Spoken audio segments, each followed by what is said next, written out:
వారాహి నవరాత్రుల సందర్భంగా 150 మంది ఋత్వికులతో సహస్ర చండీ మహాయాగం సంప్రదించండి. నమస్తే, వెల్కమ్ టు సుమన్ టీవీ. నేను పద్మిని. ప్రస్తుతంతో పాటు సహస్ర చండీ మహాయాగ సంకల్పకర్త వేద పండితులు ప్రసన్న శర్మ గారు ఉన్నారు. మాట్లాడదాం. నమస్కారం అండి. నమస్కారం తల్లి. ఏ గ్రహానికి సంబంధించి ఏ నక్షత్రాల వాళ్ళు, అంటే ప్రతి గ్రహానికి 3 నక్షత్రాలు ఉంటాయి కాబట్టి ఆ 3 నక్షత్రాల వాళ్ళు ఏ గ్రహానికి చెందిన వాళ్ళు, వారు ఎటువంటి దేవతారాధన చేసుకుంటే వాళ్ళ జీవితంలో ఎలాంటి మార్పు వస్తుంది అనేది సవివరంగా తెలియజేస్తున్నారు. సూర్య చంద్ర నక్షత్రాల గురించి ఆల్రెడీ మాట్లాడుకున్నాం. మోస్ట్ అగ్రెసివ్ ప్లానెట్ కుజుడు, కుజ నక్షత్రాలు.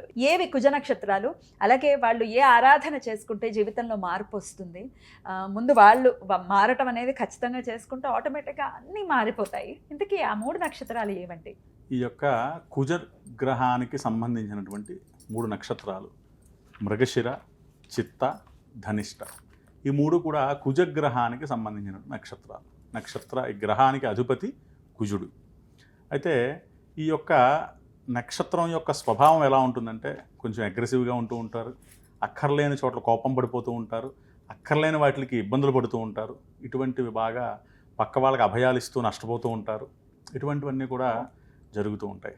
తరచుగా ఏదో ఒక హెల్త్ ఇష్యూస్తో కొంచెం ఇబ్బంది పడుతూ ఉంటారు.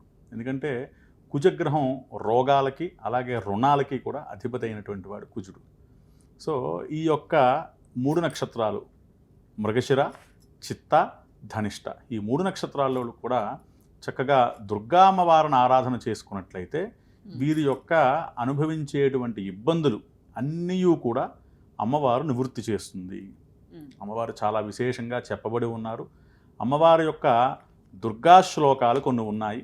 ఆ యొక్క శ్లోకాలని కనుక వీళ్ళు పారాయణ చేసినట్లయితే నిత్యము వీరు అనుభవించేటువంటి బాధలన్నీ కూడా తొలగుతాయి. అది శరీర బాధ, ఈతి బాధలు అంటే ఆర్థికమైనటువంటి సమస్యలు, వీరు తెచ్చుకోవడమే కాదండి, రుణాలు తెచ్చుకోవడమే కాదు, రుణాలు ఇస్తూ ఉంటారు, అవి కూడా వీరికి వశం కావు, తిరిగి రాకుండా చాలా మొండిబకాయలుగా ఉండిపోతూ ఉంటాయి.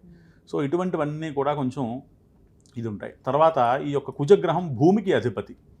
అలాగే ఈయన భూ సంబంధిత విషయాలు, ప్రస్తుత కాలమానంలో రియల్ ఎస్టేట్ అనుకోండి, లేదంటే కొనడం అమ్మడం అనుకోండి, ఆస్తులు, స్థిరాస్తులు, ఇటువంటి వాటిలన్నిటికీ కూడా ఈ యొక్క కుజగ్రహం అధిపతి.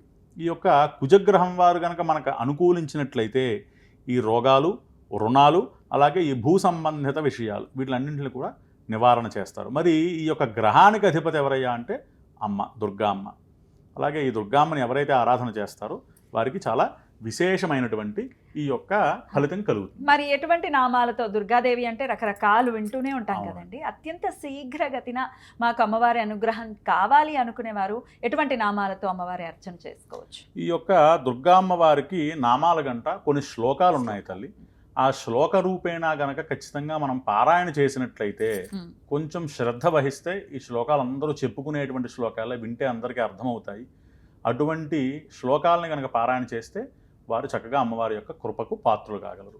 ఈ శ్లోకాలు ఏమిటయ్యా అంటే, దుర్గే స్మృత హరసి భీతి మశేష జంతో స్వస్థై స్మృత మతిమతీవ శుభాన్ దదాసి దారిద్ర్య దుఃఖ భయహారణికాత్వదన్యా సర్వోపకార కరణాయ దయాద్ర చిత్త అనేటువంటిది ఒక శ్లోకం.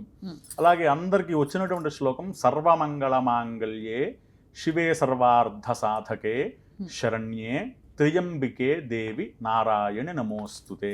ఇది ఒక శ్లోకం అండి. అలాగే ఇంకొక శ్లోకం సర్వస్వరూపే సర్వేషే సర్వశక్తి సమన్వితే భయేభ్యః త్రాహినో దేవి దుర్గే దేవి నమోస్తుతే.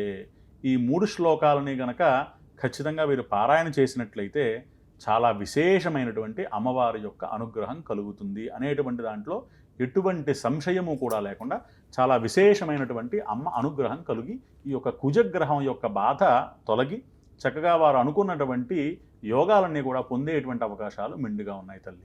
ఎప్పుడు మొదలు పెట్టమంటారు దీన్ని?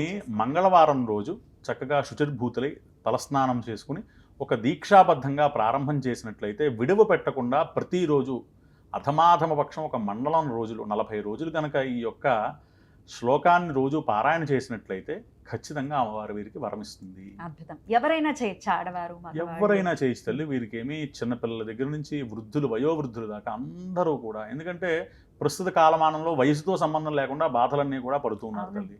సో అటువంటి వారికి ఇటువంటివి చాలా ఉపశమనం కలుగుతూ ఉంటుంది. ఇంకేమైనా నియమాలు పాటించాలంటే మండలం రోజులు 41 రోజులు అంటున్నారు కదా, ఆహార నియమాలు ఏమైనా ఉంటాయి? ఆహార నియమాల కంటా కూడా అమ్మ మంగళవారం దుర్గా అమ్మవారి యొక్క ఆలయానికి వెళ్ళడం, అమ్మవారికి అవకాశం ఉంటే కుంకుమతో అష్టోత్తరార్చన చేయించడం, ఎర్రటి పుష్పాలు అమ్మవారికి సమర్పించడం, ఇటువంటివి ఏమైనా చేసినా సరే శుభప్రదంగా ఉంటుంది. అలాగే ఈ మండలం రోజులు పూర్తయిన తర్వాత 1 కేజీ కందులు ఒక వేదవిధులైన బ్రాహ్మడికి ఎవరో ఒకరికి దానం చేసినట్లయితే చక్కగా కుజగ్రహం యొక్క అనుగ్రహం దొరుకుతుంది మనకి. ఇది తల్లి అద్భుతం అండి, చాలా తరుణోపాయం ఇది ఖచ్చితంగా. మా పిల్లవాడు మాట వినట్లేదండి, మీరు అన్నట్టుగా కుజుడికి సంబంధించిన నక్షత్రమే, అగ్రెసివ్గా ఉంటున్నారు అంటే కుజుడితో ఇబ్బంది పడేవాళ్ళు కూడా, అంటే కుజుడు మీ జాతకంలో కుజదోషం ఉందండి, లేకపోతే కుజుడు పాప వేయడండి, లేకపోతే ఇట్లా రకరకాలుగా చెప్తారు కదండి, వాళ్ళు కూడా ఈ శ్లోకాలని చదువుకోవచ్చా? చేయొచ్చు తల్లి, ఖచ్చితంగా చేసుకోవచ్చు. ఎప్పుడైతే వివాహ విషయం కాకుండా ఇంకా ఏ విషయం అయినా సరే మిగతా వాటిలో ఇబ్బంది లేకుండా నడుస్తుంది. ఇక వివాహ విషయంలో కుజదోషము ఉంది అంటే దానికి తగ్గ పరిష్కారం వేరే ఉంటుంది తల్లి, దాన్ని మనం ఫాలో అవ్వాల్సి వస్తుంది. అది కాకుండా మిగిలిన కుజగ్రహం యొక్క బాధలు ఏవైనా సరే తొలగుతాయి. అంటే ఈ అగ్రెషన్ తో ఇబ్బంది పడుతున్నా అవన్నీ కూడా ఇబ్బంది లేకుండా తొలగుతాయి తల్లి. ఎందుకంటే దుర్గామ్మవారి యొక్క అనుగ్రహం ఉంటే కుజుడి యొక్క బాధ అంతా కూడా తొలగుతుంది. ఇంకొక ప్రశ్న అండి, మా పిల్లవాడి కోసం నేను చెయ్యాలనుకుంటున్నాను, తల్లిగా చేయొచ్చా? తప్పకుండా చేయొచ్చు తల్లి. ఎందుకంటే రక్త సంబంధం అందరూ అంటూ ఉంటారు కదా, ఈ రక్త సంబంధీకులు ఎవరైనా సరే వారి అంటే చిన్నపిల్లవాడు వాటిని కూర్చోబెట్టి చేయించడం అంటే కష్టమవుతుంది. సో ఏంటంటే మీ పిల్లవాడి కోసం సంకల్పం చేసుకుని చక్కగా మీరు కూడా ఈ పారాయణ చేయవచ్చు. మరి మేము శాకాహారం కాదు, నాన్ వెజ్ అది తింటాం, ఇవి చదువుతూ తినచ్చా? ఇవి చదువుతూ అంటే ఎప్పుడైనా సరే దైవారాధన చేస్తున్నాము, అందులో ఒక దీక్షగా చేస్తున్నామంటే ఖచ్చితంగా కొన్ని నియమాలు పాటించవలసిందే. కొంత ఈ యొక్క ఆహార నియమాలు కొంత పాటించవలసినటువంటి పరిస్థితి. కాబట్టి ఆ 40 రోజులు కొంచెం సాత్విక ఆహారాన్ని తీసుకుంటూ అమ్మవారిని ఆరాధన చేసుకోవడం మంచిది. మిగిలినవన్నీ కూడా యథాతథంగా చేసుకోవచ్చు. అద్భుతం అండి, చాలా చక్కగా వివరించారు. అలాగే వారాహి నవరాత్రుల సందర్భంగా ఈ జూలై 15వ తారీఖు నుంచి 11 రోజుల పాటు అంగరంగ వైభవంగా సహస్రచండీ మహాయాగాన్ని నిర్వహిస్తున్నారు ప్రసన్న శర్మ గారు. కూకట్పల్లి KPHP కమ్యూనిటీ హాల్లో జరగబోతుంది ఈ అద్భుతమైనటువంటి కార్యక్రమం. మీరు పాల్గొనొచ్చు, అందరూ ఆహ్వానితులే. మరిన్ని వివరాల కోసం స్క్రీన్ మీద కనిపిస్తున్నటువంటి నంబర్కి కాంటాక్ట్ చేయండి. చాలా అద్భుతంగా వివరించారండి. ఇక నెక్స్ట్ వీడియోలో బుధుడికి సంబంధించిన 3 నక్షత్రాల వాళ్ళు ఏం చేసుకోవాలి, ఎలా వారి జీవితంలో మార్పులు ఎలా తెచ్చుకోవాలి అనేది ప్రసన్న శర్మ గారిని అడిగి తెలుసుకుందాం. థ్యాంక్ యూ సో మచ్ అండి, నమస్తే.